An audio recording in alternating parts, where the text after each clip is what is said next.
You ask Tiger to solve. This deals with linear equations with one unknown. The final result is x equals -1. Let's solve it step by step. Simplify the expression. Expand the parentheses. Simplify the arithmetic. Group like terms. Simplify the arithmetic. Group all constants on the right side of the equation. Add 9 to both sides. Simplify the arithmetic.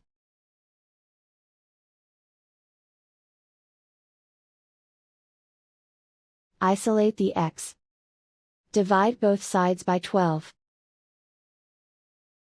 Simplify the fraction.